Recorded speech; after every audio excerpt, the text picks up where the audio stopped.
La proforma está en manos de la Asamblea Nacional y evidencia aún una brecha fiscal por superar. El gobierno no ha anunciado fuertes medidas de ajuste. ¿Cuál va a ser el programa económico de Lenín Moreno? Es verdad, el torbellino político que sacude al oficialismo no se ha calmado. Y mientras Alianza País busca una salida a su crisis interna, los ecuatorianos debemos preocuparnos por asuntos más importantes. Las alarmantes cifras del endeudamiento público y la manera en la que el Ejecutivo debe cuadrar los números de su presupuesto 2017, que ya está en manos de la Asamblea. En el programa de hoy veremos si el presidente Lenín Moreno, más allá de revisar los salarios altos de la burocracia o de poner en venta uno de los aviones que compró Rafael Correa, está tomando las medidas políticamente correctas en la economía. ¿Cuál es la cruda verdad? Enseguida se lo contamos.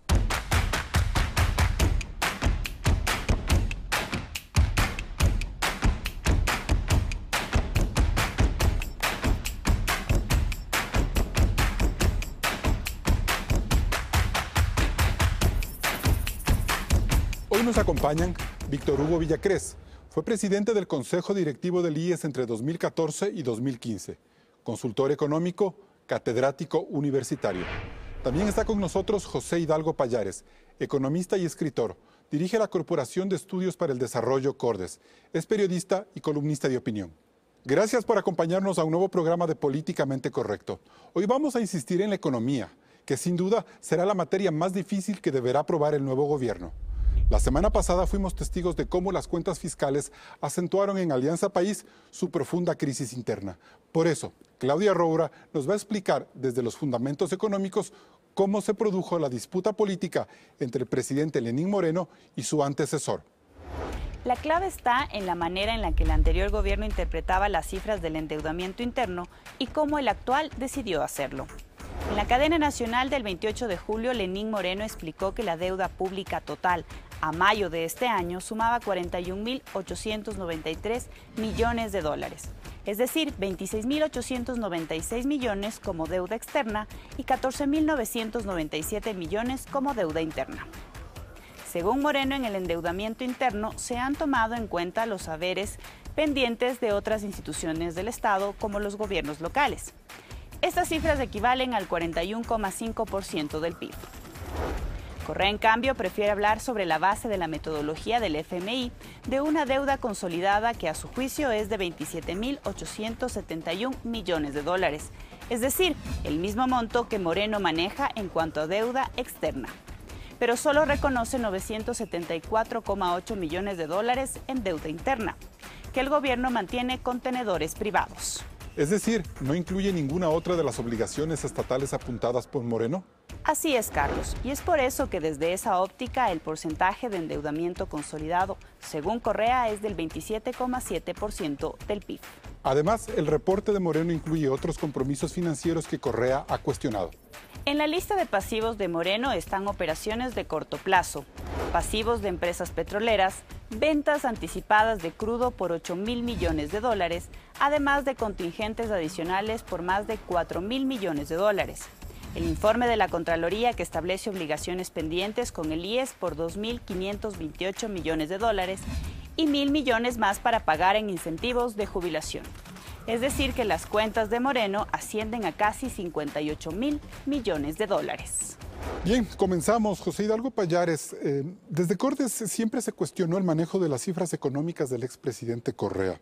¿Lenín Moreno hace bien en transparentarlas? Sí, evidentemente es un paso adelante. De hecho, el primer paso adelante que dio el presidente fue al reconocer que la situación económica es crítica y que no quedó la mesa servida. Creo que eso es un paso importante porque abre la esperanza de que se tomen medidas para corregir esa situación y no se continúe con el modelo económico que nos llevó a esta situación. Luego, respecto a la deuda, es evidente que la cifra que maneja el expresidente Correa de una deuda consolidada de 28 puntos del PIB está totalmente subestimada y que la comparación poco feliz que hizo el ministro de la Torre en el sentido de que deberse entre instituciones públicas es como deberle a la esposa, digo que no es poco feliz porque estamos hablando en la mayoría de los casos de instituciones públicas que manejan fondos privados, tanto el IES como el Banco Central, que en buena parte también maneja fondos privados, y por lo tanto no se puede netear esa deuda porque no estamos hablando de una deuda del Ministerio de Salud con el Ministerio de Defensa, estamos hablando de una deuda del gobierno con el IES que maneja plata de los afiliados. Es decir, que, por ejemplo, la plata que el IES le prestó al Estado, que le pudo haber prestado al gobierno, son recursos de los afiliados. Igual el del Banco Central, que son recursos de los depositantes de la banca privada. A ver, en el caso del IES, sí, los recursos que maneja el IES, y en esto Víctor Hugo tiene mucha más experiencia, son de los afiliados. Es evidente que el IES se fondea de los aportes patronales y personales de cada uno de nosotros. Y respecto al Banco Central, el discurso del anterior gobierno fue decir que siempre el crédito del Banco Central al gobierno estaba respaldado solo en depósitos públicos, pero hubo varios meses en los cuales los créditos del Banco Central al gobierno superaban el saldo de los depósitos públicos, lo que significa que estaban también prestando dineros de la banca privada. Y eso obviamente es una línea roja que traspasó el gobierno anterior y que en mi opinión puso incluso en riesgo la solvencia, la sostenibilidad del sistema monetario en su conjunto, porque podría generar una incertidumbre importante entre los agentes. Víctor Hugo Villacrés, ¿por qué cuestionar tanto la metodología con la que el gobierno anterior, Rafael Correa, estima el tema de la deuda? Sería un poco ingenuo pensar que quiso maquillar de un solo plumazo más de 14.000 millones de dólares. ¿Cómo entender desde la visión tecnocrática del gobierno esa deuda? ¿Qué tal, Carlos? Buenos días a José. Bueno, algunos temas. Yo diría que la deuda puede ser analizada desde tres perspectivas. Desde la perspectiva legal, que tiene sus inicios esencialmente en el 2010, cuando se aprueba el Código de Planificación y Finanzas Públicas, por el límite que se pone al endeudamiento. Este límite no tiene parangón a nivel internacional, no tiene además un sustento teórico, no proviene de alguna corriente económica, sino que el Ecuador decidió que en el Código de Finanzas, en el artículo 124, se establezca un límite al endeudamiento del 40%. Después, desde la perspectiva contable, es decir, de ingresos y gastos, lo que nos ha presentado Lenín Moreno es exactamente lo que ocurre. ¿Cuáles son los activos? ¿Cuáles son los pasivos?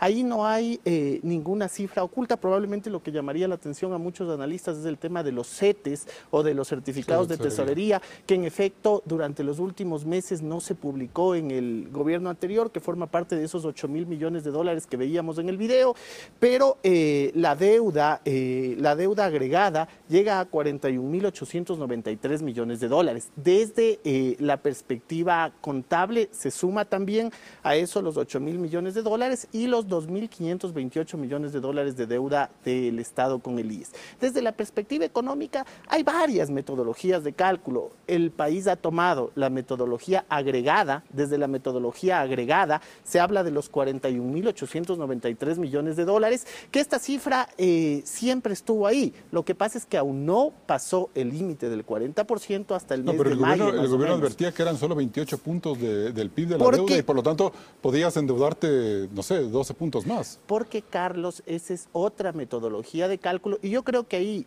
se comete un segundo error, porque seguramente si se iba a utilizar la deuda consolidada como mecanismo de cálculo, se debió haber advertido desde el 2010 que se publicó el Código de Planificación y Finanzas Públicas, es decir, se tomará en cuenta como deuda el saldo consolidado. Y no se lo hizo sino con un decreto ejecutivo a finales del 2016, con lo cual evidentemente se generó algún ruido, sobre todo entre analistas económicos, porque existía esta diferencia. La deuda consolidada es de 27,8, mientras la agregada es de 41,5. Ya en términos de transparentar la idea de una crisis o de la necesidad de hacer unos ajustes radicales en materia económica, es importante haber transparentado todas las cifras. Hay que mantener ese colchón, ese escudo que el gobierno anterior dijo que todavía se mantiene y que no le hace al Ecuador un país sumamente endeudado. De hecho, la relación deuda-PIB no nos dice mucho. Podemos ver la relación deuda-PIB de Argentina, 54%, Brasil, 74%, Uruguay, 62%. Podríamos ver la deuda histórica del Ecuador, en el 2000 llegó al 77%, la más baja ha sido 16%. Yo creo que no es lo importante la relación o este cociente deuda-PIB. Es mucho más importante que eso el costo de la deuda y el porcentaje que ésta representa en el presupuesto. Actualmente, para pagar amortización e intereses, necesitamos más o menos 9.000 millones de dólares. Eso es el 25% del presupuesto general del Estado. Y eso, si empieza a crecer, es insostenible para un presupuesto que además tiene que cumplir con ofertas de campaña. Adicionalmente a eso, usted debe tener en cuenta el costo de la deuda. El costo promedio ponderado de la deuda ecuatoriana es 5,9%. ¿Que no es alto o es alto? Yo creo que podría ser menor. Creo Pero que tampoco es muy alto. no, yo creo que es alto, que podría ser menor, que se requiere de un proceso de gestión óptima de pasivos para aumentar plazos, reducir tasas de interés, con eso mejora los costos de la deuda y también evita que el peso sobre el presupuesto sea del 25%, que llegue a ser un 15%, podría ser. Entender la deuda versus el PIB, Víctor Hugo Villacrés dice que no es tan grave en cuanto a analizar la capacidad de pago de esa deuda. Sí, de hecho, eso fue lo que decía el gobierno anterior, ¿no? Comparaba usualmente la deuda, la relación deuda-PIB del Ecuador con la de Japón. Decía, ¿por qué nos preocupamos tanto si Japón tiene una relación de 200%?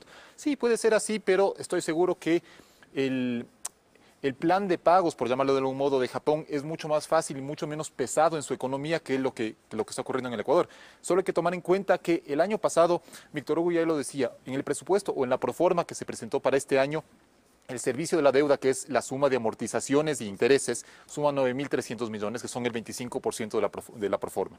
El año pasado, el servicio de la deuda sumaba el 20%, el 19% de la proforma. Entonces, ese incremento de 6 puntos en el presupuesto general del Estado, que además es un presupuesto que está creciendo, no hay austeridad que se vea en el presupuesto del Estado, puede seguir aumentando si es que el gobierno sigue acumulando déficits. Porque ¿cómo se genera la deuda? Cuando los ingresos son menores que los gastos, hay un déficit y eso se tiene que cubrir con un nuevo endeudamiento. Uno de los puntos que el presidente Correa, que la gente que manejó su equipo económico cuestiona del presidente Moreno, es el hecho de que haya asumido unos pasivos que hasta los califican de imponderables, es decir, lo que está por fuera de esta deuda agregada y que llega casi al 60% del PIB. ¿Hace bien el gobierno en transparentar con total claridad esos temas o hay más bien un mensaje político como para encararle al presidente Correa y decir, en estas condiciones deja usted la economía? A ver, en el término de cómo se venía midiendo la deuda, es posible que algunos pasivos no deberían ser tomados en cuenta puntualmente, digamos, esos pasivos por ejemplo, con la jubilación, ¿sí? Es un dinero que el gobierno anterior, por decisión del presidente Correa, dejó de aportar anualmente al fondo de jubilaciones, pero podría no ser considerado una deuda porque finalmente ya no es una obligación del Estado aportar anualmente con eso. Si bien cuando llegue a la quiebra el fondo de pensiones, que podría llegar a darse si es que la cosa continúa así. ¿En qué año? Eso hay que preguntar a los expertos, pero la otra vez yo escuchaba un análisis de la doctora Carmen Corral diciendo que el fondo de pensiones está desinvirtiendo en cada año más o menos en 2.000 millones de dólares y que tiene, si no me equivoco, reservas por algo más como 10.000 millones, entonces 10.000 o 20.000 millones, en todo caso no alcanzaba para mucho más. Pero hay otros componentes que evidentemente tenían que estar en la deuda. Es increíble que las preventas de petróleo, que se amortizan anualmente o que se amortizan periódicamente, que devengan intereses, no hayan sido consideradas. Y en ese aspecto resulta especialmente llamativa una frase que dijo el ministro de Hidrocarburos hace poco en los medios de comunicación, comentando que a él le había resultado especialmente difícil conseguir la información de las preventas de petróleo. Entonces estamos hablando que si para el ministro entrante de Hidrocarburos le resulta difícil conseguir esa información, mucho más difícil para los analistas, y es evidentemente un componente de la deuda que tenía que estar ahí porque compromete los ingresos futuros del Claro, porque son como gobierno. 600 millones de barriles los que tendrían que pagarse, ¿no es cierto?, para amortizar esa preventa. Sí, bueno, eso de lo que se conocen también de las últimas entrevistas. Finalmente, sobre ese tema, sobre los CETES, de hecho, la manera como se contabilizaba o no se contabilizaba la deuda con el Banco Central, hay un montón de opacidad. Entonces, yo creo que el presidente Moreno hizo bien. Tengo que irme a corte ya, pero antes que nada, es bueno que el gobierno haya asumido ya finalmente la necesidad de transparentar la deuda con el IES y de comprometerse, más allá incluso de las posibilidades económicas que se presenten, en pagar esos haberes. Mire, en todos los temas lo que hace Lenín Moreno es presentar contablemente los ingresos y los gastos. Ahora, para el artículo 123 del Código de Planificación y Finanzas Públicas, muchos de los gastos, mucha de la deuda, por ejemplo la de corto plazo, no se considera como parte de la deuda agregada o de la deuda consolidada, sino que se consideran pasivos que se van neteando a partir de la clausura de ese año. Después, en el tema de seguridad social hay que entender dos cosas importantes. La primera, que el Seguro Social tiene fondos para el seguro de invalidez, vejez y muerte por alrededor de 8.700 millones de dólares, que es lo que se llama una reserva que tiene ese seguro. A partir de esa reserva y con los aportes de los actuales afiliados, se paga a los 500.000 jubilados. ¿Qué es lo que sucede? Cuando los aportes de los 3.100.000 afiliados no alcanza para cubrir todo el gasto en los afiliados, se acude a la reserva, que en efecto se acude, y eso Víctor ha Hugo. tenido 1.600 millones de Perfecto. dólares. Me voy a corte y en el siguiente bloque volvemos a hablar sobre el tema del IES. Nos vamos a un corte comercial. ¿Quiénes fueron las autoridades que manejaron la economía cuando se adquirió la última deuda?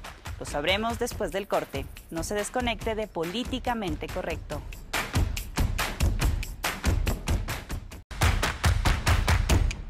Seguimos en Políticamente Correcto y antes de avanzar al otro tema, Víctor Hugo Villacrés, brevemente, estábamos hablando de la importancia que tiene de reconocer los haberes que el Estado le ha dado al IES. Por supuesto, ya hablamos del seguro de invalidez, vejez y muerte, pero los haberes están sobre el seguro de salud. En el seguro de salud hay varios artículos que hablan acerca de que el Estado debe cancelar por los enfermos catastróficos y por los Que jubilados. todo eso se empezó a cuestionar en el gobierno anterior y que generó mucha crisis política y social. Exactamente, y que vienen desde el año 2000 que surge la nueva ley de seguridad social, se han ido acumulando y a abril de este año suma más o menos 2.528 millones de dólares. Es de ese examen el que realiza la Contraloría y que en efecto, como ya lo había dicho en el 2015, ratifica que existe una deuda al Fondo de Salud por parte del Estado y que debe ser cancelada. Esos son los gastos que también pone en la lámina que presenta el presidente Moreno como parte de los pasivos que tiene que cubrir el actual gobierno, 2.528 millones de dólares. Y bien, durante los 10 años y 4 meses de mandato de Rafael Correa, la política de endeudamiento público ha tenido varias facetas que van desde unas renegociaciones más bien poco ortodoxas al inicio hasta llegar a un endeudamiento agresivo al final del mandato, como nos explica Claudia Roura. Cuando se inicia el gobierno de la llamada Revolución Ciudadana, el porcentaje de la deuda frente al PIB se acercaba a los 29 puntos. Es así que con los primeros canjes de deuda y el crecimiento de la economía, hasta el año 2011 el peso de la deuda cayó hasta los 18 puntos del PIB. A partir del año 2012, cuando aún había bonanza, el endeudamiento comenzó a trepar de manera sistemática a un promedio anual de 5 puntos del PIB hasta llegar al 41,5% admitidos por Moreno.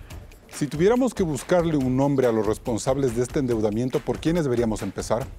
Si partimos del año 2012, cuando empieza a crecer el endeudamiento, podemos identificar a 3 personajes clave. Patricio Rivera, ministro de Finanzas entre el 2010 y el 2013, ministro coordinador de la Economía hasta el 2016 y nuevamente ministro de Finanzas hasta el 24 de mayo. Rivera es actualmente consejero de la política económica del gobierno. Diego Martínez, quien en el 2013 y el 2016 estuvo al frente del Banco Central y hasta mayo pasado fue ministro coordinador de Economía. Finalmente está Fausto Herrera, ministro de Finanzas entre el 2013 y el 2016. Sobre ellos han caído las críticas de la opinión pública en general, exigiéndoles transparencia en el manejo de las cuentas fiscales. ¿Esos señalamientos son políticamente correctos?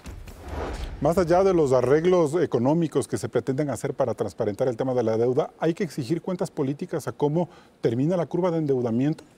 Bueno, es evidente primero que entre los responsables del primero es el presidente Correa, ¿no? El expresidente Correa. Más allá de los 3 funcionarios que obviamente ejecutaron la política económica, el que mandaba en el área económica siempre fue él. Y es importante que se transparente el uso que se dio de esos recursos, porque según la ley, salvo excepciones, todo endeudamiento tiene que ser únicamente para gasto de capital.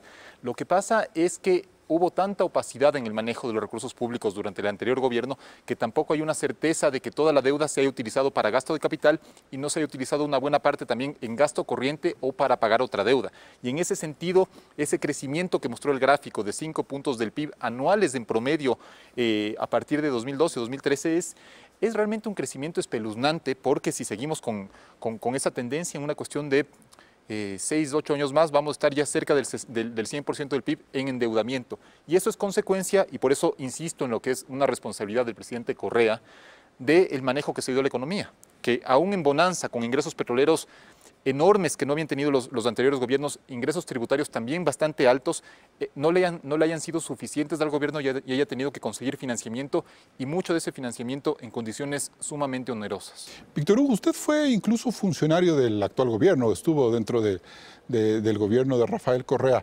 ¿Es positivo que los exfuncionarios, la gente que trabajó con él, rinda cuentas? ¿Le deben al país una explicación por el manejo del endeudamiento?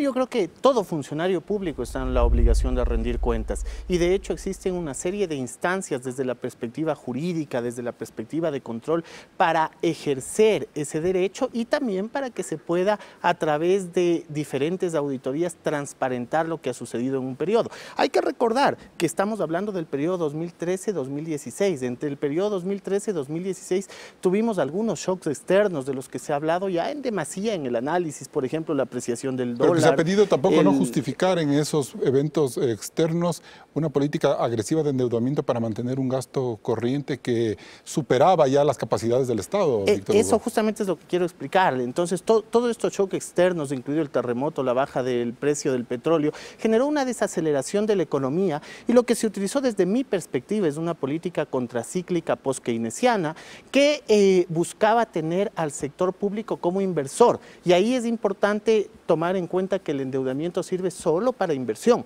no para gasto corriente. Al menos eso es lo que reza la ley. Entonces, este periodo de recuperación de la economía desde mi perspectiva, y tengo algunos indicios de ese periodo de recuperación, son producto en gran parte del esfuerzo fiscal que se hizo para generar inversión, una inversión contracíclica post-keynesiana. Esa es mi perspectiva. ¿Justifica esa inversión contracíclica? No, de hecho no creo que fue una política económica contracíclica la que llevó a cabo el gobierno anterior. Como yo entiendo una política contracíclica es que se ahorren en épocas de vacas gordas, ¿sí, no es cierto? El Ecuador tuvo épocas de bonanza hasta 2014, cuando el precio de exportación del crudo siguió bordeando en promedio los 80. 7 años de gobierno. Exacto, los $80 por barril.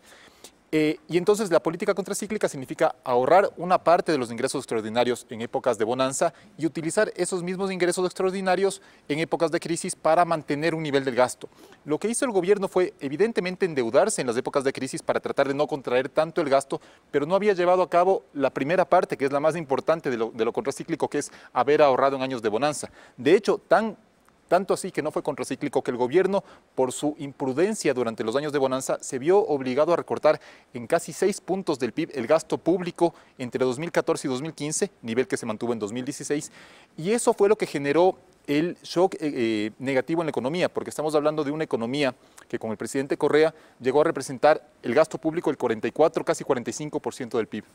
El doble de lo que habíamos tenido en años anteriores. Víctor Hugo advierte que ese endeudamiento ha sido para mantener una inversión. Usted habla de que lo que se mantuvo es un gasto. Evidentemente una parte de la deuda fue para construir carreteras, hospitales y demás, pero entonces eso significa que los ingresos extraordinarios por tributos y petróleo que teníamos no le bastaron al gobierno o fueron utilizados en gasto corriente. Es posible que el endeudamiento haya sido utilizado únicamente para inversión, pero entonces hay que pedir cuentas de en qué se gastó los recursos extraordinarios que ingresaron a la caja fiscal. ¿Y usted los tiene claro, Víctor Hugo?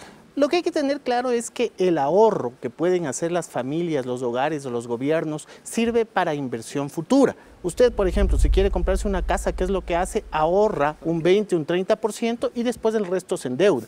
¿Qué es lo que pasó en el país entre el 2007 y el 2013? Seguramente se ahorró y ese ahorro se transformó en inversión, en formación bruta de capital fijo, porque el dinero per se no genera más valor. Es importante que se transforme en hidroeléctricas, que se transforme en Pero no le hizo falta carreteras. finalmente al gobierno tener esos ahorritos para solventar la crisis. Mire, que no se esperaba quizás. Esa es una discusión ya teórica e ideológica, porque para unos puede ser importante tener un ahorro líquido, efectivo, para hacer frente a los periodos contracíclicos. Para otro puede ser importante tener fuentes de financiamiento abiertas a bajo costo que en un momento de recesión le permitan generar recuperación a través de una fuerte inversión pública contracíclica post-keynesiana. Bueno, 10 segundos nada más. Sí. En el caso del Ecuador no tuvimos ni lo uno ni lo otro, porque no tuvimos fondos líquidos como sí tienen otros países de la región, incluido Chile, que es el ejemplo más típico, y tampoco tuvimos una fuente de financiamiento a bajo costo. Tanto es así que el Ecuador paga las tasas de interés más altas de la región, evidentemente dejando de lado Venezuela, que siempre es el caso extremo,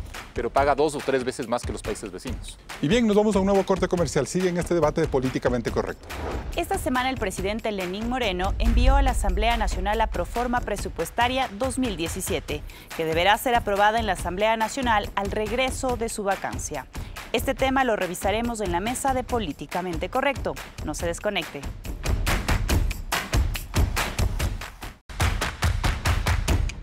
Luego de enviar a la Asamblea la Proforma 2017, el presidente Lenín Moreno anunció esta semana nuevas medidas de austeridad. Escuchemos. He dispuesto poner a la venta uno de los 2 aviones que usa la presidencia para el desplazamiento de las máximas autoridades y de altos funcionarios. Lo mismo respecto a los automóviles de lujo del gobierno, que serán vendidos de inmediato. He ordenado reducir además en el 10% el sueldo de todos los servidores públicos del nivel jerárquico superior, es decir, los que más remuneración perciben. Además, todos los bienes inmuebles de Inmobiliar se pondrán a la venta y ese dinero será invertido en el proyecto Casa para Todos, para la generación de empleo y el acceso a vivienda de las familias más pobres del país. Nuestro gobierno, con seriedad y responsabilidad, cumplirá con todas sus propuestas y con todas sus obligaciones internas y externas, en los términos que habían sido acordados. He instruido al ministro de Economía y Finanzas que transmita con absoluta claridad a todos quienes han invertido en Ecuador, a todos los que han confiado en nuestro país, que sus derechos siempre serán respetados y que nuestra palabra siempre será honrada. El cumplimiento de nuestros compromisos financieros está garantizado. Bien, y con estas expresiones del presidente Lenín Moreno, José Hidalgo Pallares, podemos decir que hay unas medidas de austeridad a cuentagotas. ¿Esto es lo que se necesita para cuadrar los datos de la proforma presupuestaria que se enviaron ya a la Asamblea Nacional? No, de hecho, la austeridad que anunció el presidente Moreno, si bien es también una señal positiva, sobre todo el tema de los vehículos, los aviones y demás, creo que es totalmente insuficiente. Más política, quiero yo, ¿no? Sí, es un mensaje más político. Obviamente hay gastos que se podrían recortar. Uno va a una entrevista en un medio como Ecoavisa y cuando está acompañado por un funcionario público lo ve llegar con 10 asesores en una caravana de 3 autos. Uno dice, ¿qué tan necesario es eso?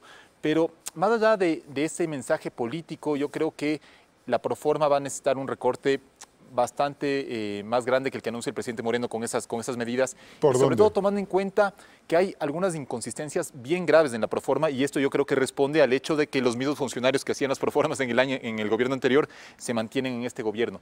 Por ejemplo, el gobierno estima que este año por ingresos tributarios va a recibir 14.800 millones, que son casi 1.000 millones más que el año pasado, ¿sí? Y no toma en cuenta que en el segundo semestre, porque en el primer semestre hubo un crecimiento de los ingresos tributarios porque el IVA, estábamos comparando un IVA de 14% con uno de 12%.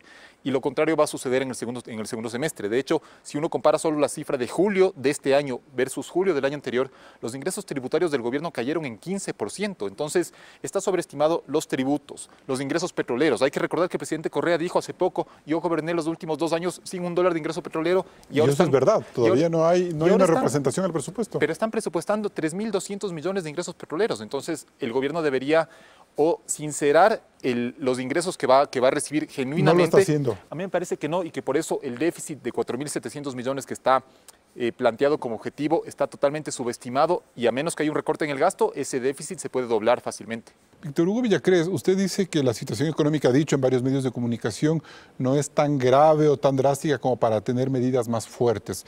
José Hidalgo dice que las medidas de austeridad deben ser más radicales.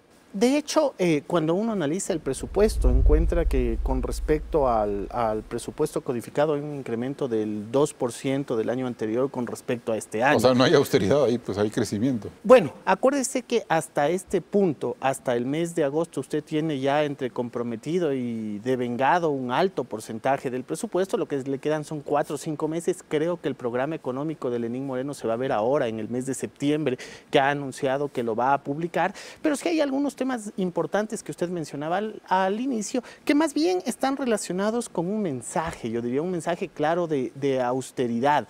¿Por qué? Porque la opinión pública quería escuchar eso. Si usted se remonta... Porque quería bronquearse con el presidente Correa. No, yo creo que es un mensaje político. Remóntese a lo que ocurrió en el 2006. ¿Qué quería la opinión pública en ese momento?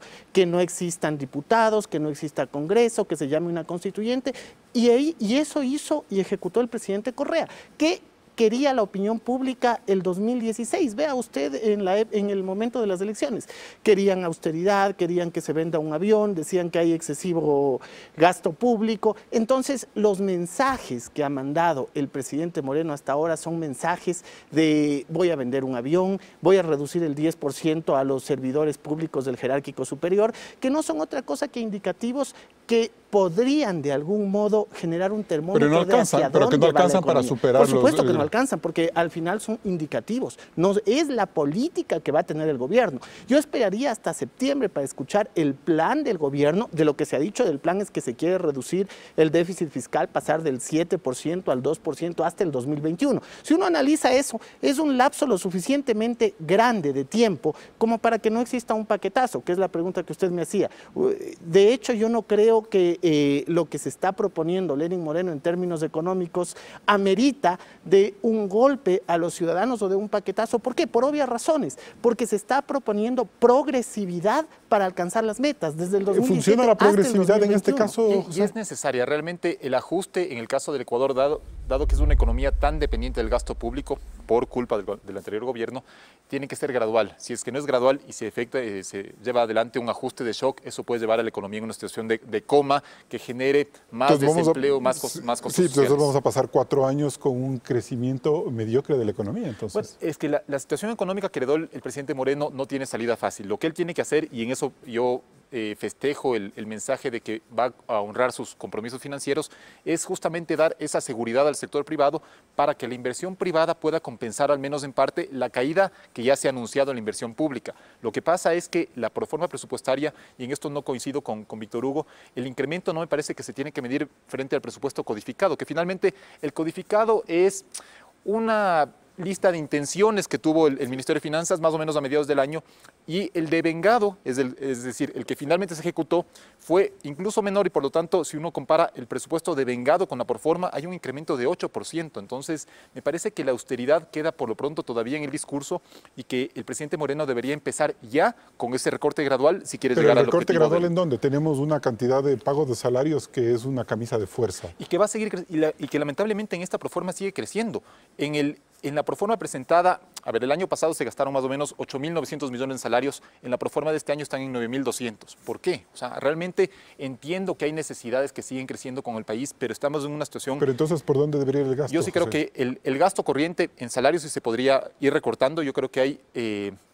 lo que puse el ejemplo anterior, obviamente es un ejemplo bastante casero y que no va a generar el gran ahorro, pero hay funcionarios o realmente, lamentablemente, servidores del sector público que no generan un beneficio a la sociedad. En el gasto de inversión, ya lo ha anunciado el ministro de la Torre, también va a estar concentrada gran parte del recorte, y evidentemente se tiene que extender también, por ejemplo, a la compra de bienes y servicios de consumo, que son consultorías, catering, un uniformes Estado que va a seguir gastando igual en sueldos, pero que va a invertir menos y que va a recortar. Y debería gastar menos en sueldos. Pero entonces es un Estado que simplemente va a transitar durante 4 años de una crisis y el motor de la economía lo tiene que ejercer el sector privado. Es que eso tenía... Pero hay condiciones para eso. Nunca debió haber dejado de ser así. El sector privado siempre tenía que haber sido el motor de la economía. Lo que pasa es que, si es que uno se fija en las cifras del Banco Central de los últimos años, en la inversión, por ejemplo, el sector público llegó a representar más del 50%. Eso no es sostenible en ningún país del mundo. Entonces sí creo que hay un espacio, siempre y cuando se generen los mensajes y las condiciones adecuadas para que el sector privado retome ese rol de motor de la economía. ¿Y usted cree que sí hay esos mensajes de parte del gobierno actual? Me parece que han empezado al menos con algunos puntos positivos, como la conformación del Consejo Consultivo. Pero ahora, si es que hay un Consejo que eran Consultivo... correístas, ¿no? Muchos de ellos. No solo correístas. En eso sí creo que hay representación bastante heterogénea. Pero si es que eso no va acompañado por una proforma presupuestaria que realmente vaya de la mano con el discurso de austeridad, entonces yo como empresario diría, bueno, entonces, ¿qué me está proponiendo el presidente? ¿Ordenar o no ordenar las cuentas públicas? Ahora, el expresidente Correa ha cuestionado vía Twitter algunas de las decisiones que ha tomado el presidente Moreno en materia de austeridad y dice que vender un avión o cortar a la burocracia no se compadece con todo lo que el gobierno va a invertir en el plan Casa para Todos, que será un gasto fuerte para el Estado y que no sabemos si es que realmente lo va a poder hacer, a menos que la empresa privada le financie. Primero, una acotación sobre el presupuesto. Yo creo que se debe comparar con el codificado, porque también lo que tenemos es una proforma, que es una proyección. Al igual que el codificado era una aspiración, la proforma es una proyección de lo que probablemente gastaré, tanto así que hay una proyección de ingresos tributarios, proyección de ingresos petroleros. Perdón que interrumpa una vez, no hemos venido interrumpiéndonos. En ese caso, la comparación debería ser con el presupuesto inicial del año pasado y el crecimiento es del 23%. Entonces, creo que en este punto, dado que ya estamos además en agosto, podríamos comparar fácilmente con el presupuesto devengado el año pasado. Me mantengo en que yo creo que el análisis debe ser desde proyecciones y después en términos de devengados en valores ya absolutos que se ha gastado en un periodo de tiempo. Con respecto a lo que comentábamos, con respecto al tema de que el presidente Correa ha manifestado que esta serie de mensajes no alcanzan para el financiamiento del plan de campaña del presidente Moreno, hay que tener en cuenta lo que yo decía. Estos mensajes son simplemente opiniones que se generan como para mostrar, como un efecto de demostración. Pero ahí es importante lo que ha manifestado ya también el presidente, dinamizar el sector de la construcción. Creo que hay 4 grandes sectores que generan crecimiento en la economía, que es manufactura, construcción, servicios, agricultura y comercio. Y eso le podría dar alivio al Estado y a la economía nacional. Y ahí usted tiene algunas medidas. Por ejemplo, se habla del tema de dinamizar medios digitales, del tema del dinero electrónico, se habla del tema de una ley de repatriación de capitales. Creo que ahí va a ser importante estas mesas de diálogo entre el sector público y privado para saber en efecto qué es lo que se puede lograr. Me voy a un nuevo corte comercial. Siguen Políticamente Correcto. Siga nuestro debate en redes sociales. En Facebook transmitimos en vivo en la página oficial de Ecuavisa y en Twitter nos puede encontrar como @políticacorrecta. Regresamos con más después del corte.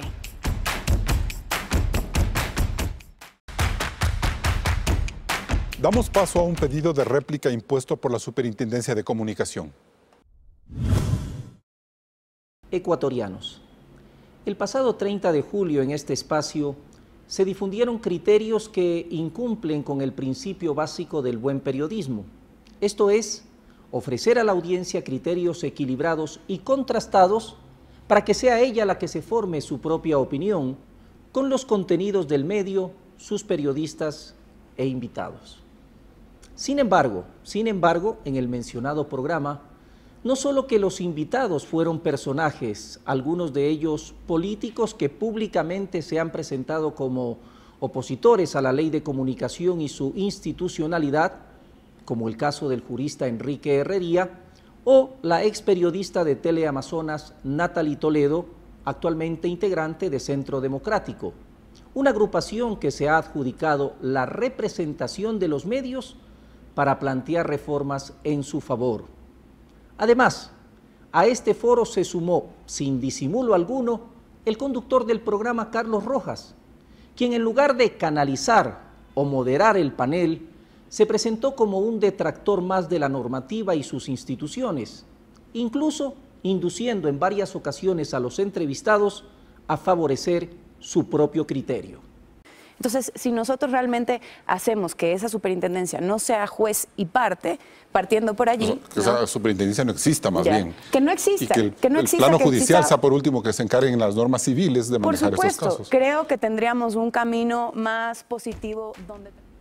Es necesario que ustedes sepan que en estos años de gestión, la Supercon jamás ha recibido una sola invitación del canal Ecuavisa para que esta autoridad o alguno de nuestros voceros participen en un espacio de entrevistas en vivo o en programas de opinión como el del domingo.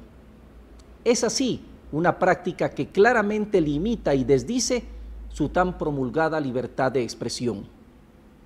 Es lamentable que criterios como los del doctor Herrería no hayan podido ser contrastados con la seriedad que caracteriza a la cadena Ecuavisa.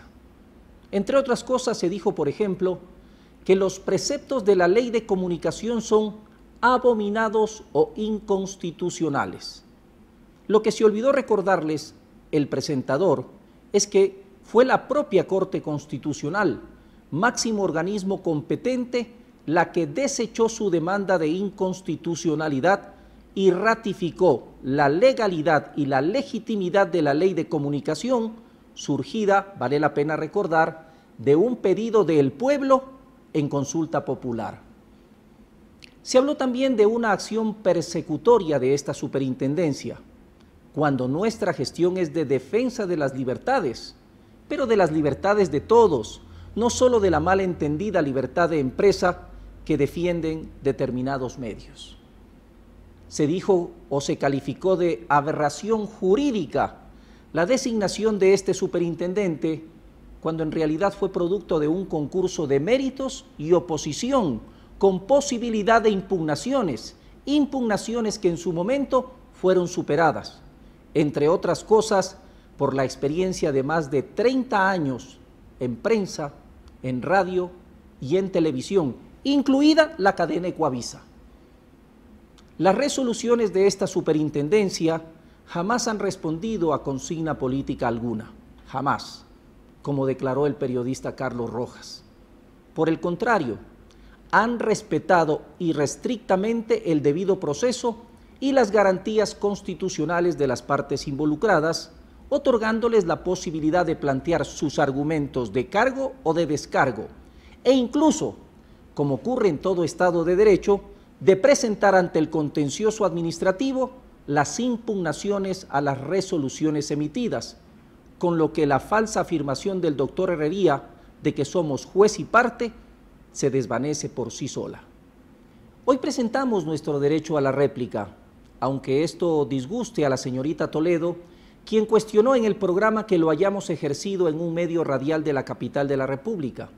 Vale recordarle a ella y a todos que es derecho de los ecuatorianos o de cualquiera que se sienta afectado generar la réplica cuando la información u opinión vertida en algún medio afecte la honra, la dignidad o la reputación de las personas.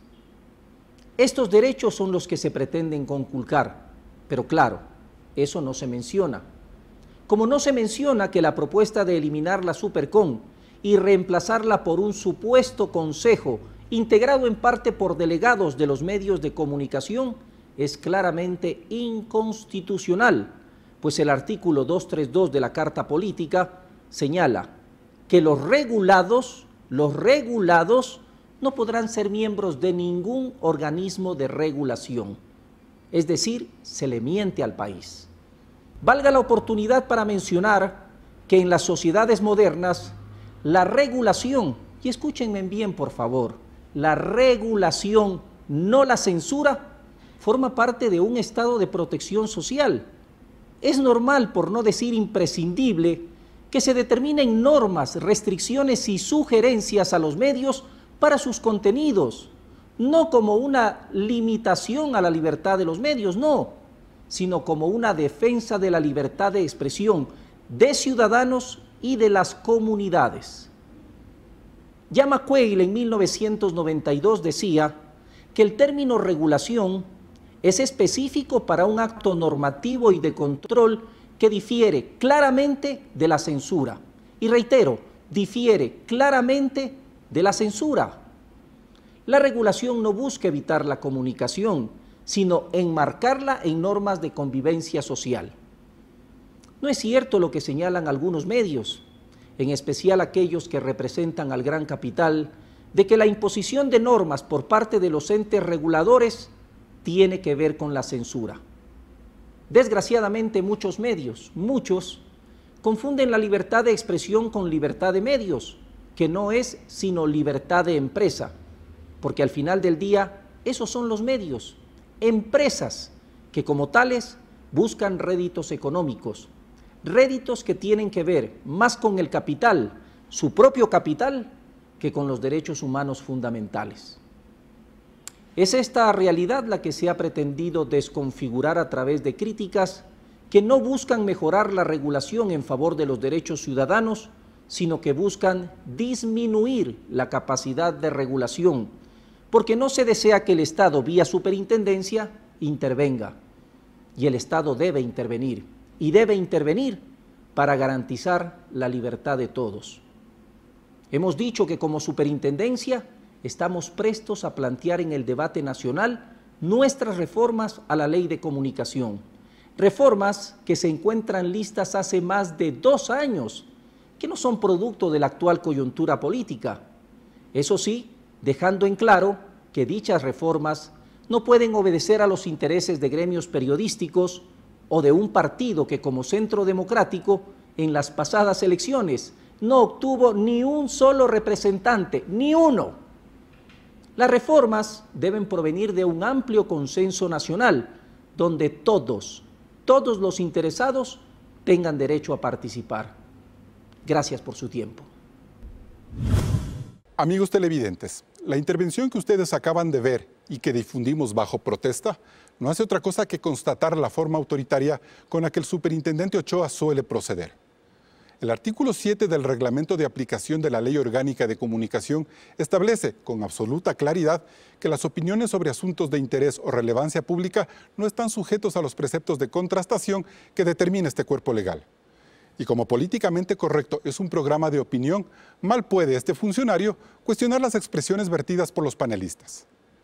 El señor Ochoa esgrime una supuesta falta de equilibrio periodístico en el programa, pero él deliberadamente oculta que en esta mesa participó Carlos Rabascal, periodista de los medios públicos, quien, de forma clara, también dijo estar de acuerdo con la eliminación de la Superintendencia de Comunicación. Ochoa también asegura que las personas tienen derecho a una réplica si es que la información u opinión de un medio afecta la honra, la dignidad o reputación de las personas. Sin embargo, hablar sobre la necesidad de que se reforme íntegramente la ley de comunicación no es atentar contra la honra de nadie, tampoco cuando se plantea la supresión de la entidad de control que este funcionario dirige, o cuando se cuestiona políticamente las razones por las cuales personas como él están en ese cargo. Estos y otros argumentos fueron planteados por escrito a la Supercom para que ésta revea los términos, así como la injustificada duración de la pieza audiovisual. Pero en su respuesta, como suele suceder, se negaron todos nuestros argumentos. Televidentes, esta pieza audiovisual no es más que una opinión impuesta por parte del superintendente, que lejos de legitimar las acciones y los fallos que de allí emanan, demuestra una vez más que la ley de comunicación debe ser reformada de manera íntegra, como así lo plantean muchas voces y organismos a nivel mundial. La prensa necesita una justicia independiente que garantice su trabajo, no que la coarte. Volvemos después del corte.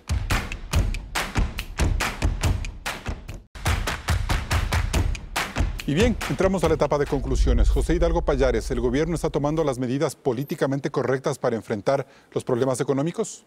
Bueno, yo creo que hay pasos importantes como la transparencia en las cifras de la deuda pública, el discurso al menos de austeridad, pero creo que hace falta todavía que el gobierno acompañe ese discurso con medidas concretas en la proforma presupuestaria, en la cual lamentablemente, lejos de una austeridad, se está viendo un incremento en el gasto, incluso en gastos que podrían estar al menos dejar de crecer como el gasto en sueldos y salarios. Entonces me parece que hay mensajes positivos, pero que las señales concretas todavía están faltando.